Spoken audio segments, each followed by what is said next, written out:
Alexandria Ocasio-Cortez was on CNN with Chris Cuomo, and of course, their favorite question came up. How do you pay for all these things that you want? And she answered the question in the most incredible way. Watch.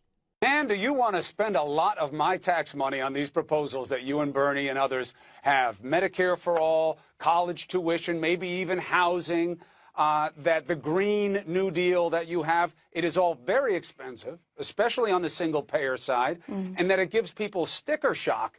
Even in Bernie's home state, they got sticker shock. They couldn't get it done in his state because of how expensive it is. And that was an 11% increase in taxes, 9 to 11%. Even that was too much for people. How do you pay? How do you sell it? So first of all, the thing that we need to realize is people talk about the sticker shock of Medicare for all. They do not talk about the sticker shock of the cost of our existing system. You know, in a Koch brothers funded study, if any study is going to try to be a little bit slanted, it would be one funded by the Koch brothers.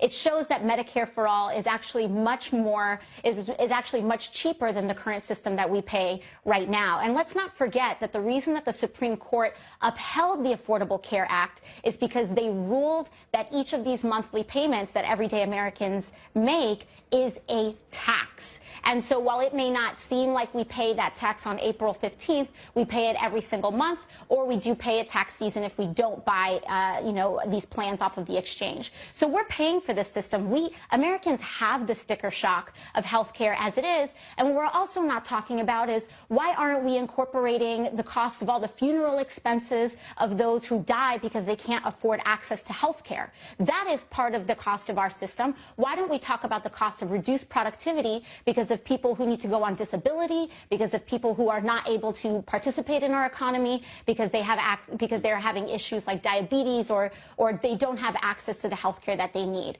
I think at the end of the day, we see that this is not a pipe dream. Every other developed nation in the world does this. Why can't America? And that is the question that we need to ask. We have done these things before. We write unlimited blank checks for war. We just wrote a $2 trillion check for that tax cut, the GOP tax cut, and nobody asked those folks how are they going to pay for it. So my question is, why is it that our pockets are only empty when it comes to education and health care for our kids? Why are our pockets only empty when we talk about 100% renewable energy that is going to save this planet and allow our children to thrive? We only have empty pockets when it comes to the morally right things to do. But when it comes to tax cuts for billionaires and when it comes to unlimited war, we seem to be able to invent that money very easily. And to me, it belies a lack